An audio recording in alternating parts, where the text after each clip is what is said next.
What I'm going to try and do in this short video is give you an overview of the Scrum Framework, including its events, artifacts and commitments. This is not meant to be a deep dive into the framework. That's going to come later in this series of videos. Let's begin and dive in.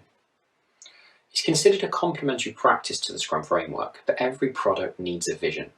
It's an idea, a problem that the product aims to solve by being in existence.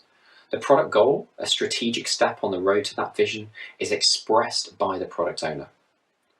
The product goal informs the work contained within the product backlog, and that's important.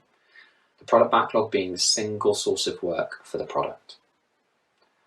The product backlog is one of the artifacts in Scrum, and it contains within it product backlog items. These product backlog items are independent expressions of value that are ordered, sized, and have a description. The product backlog is one of the inputs into the first event of a sprint, the sprint planning. The purpose of sprint planning is to answer three questions: the why, the what, and the how. The why takes the form of the sprint goal. Why is this sprint valuable? The product owner proposes an objective to the whole Scrum team, a hypothesis if you like, and the Scrum team then collaborate to define a sprint goal that explains why the sprint will be valuable to stakeholders.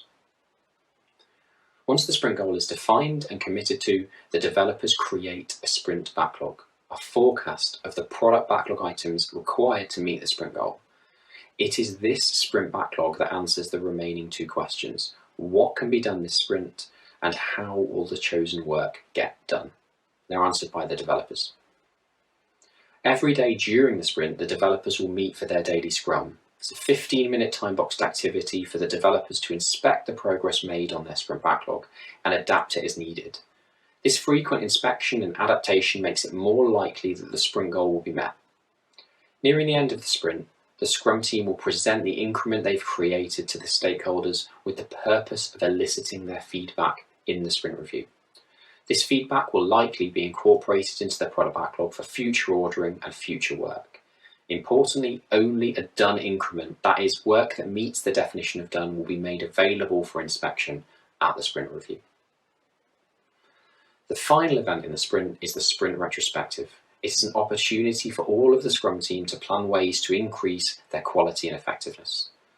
They will likely cover the topics of individuals, interactions, processes and tools, and it is also the most likely time when they will tighten their definition of done. As I said, that was a purposefully incredibly simple overview of the Scrum Framework, the events, artifacts and commitments. I invite you now to continue this journey into the Scrum Framework by looking at each part of the Scrum Framework that I've just mentioned in more detail.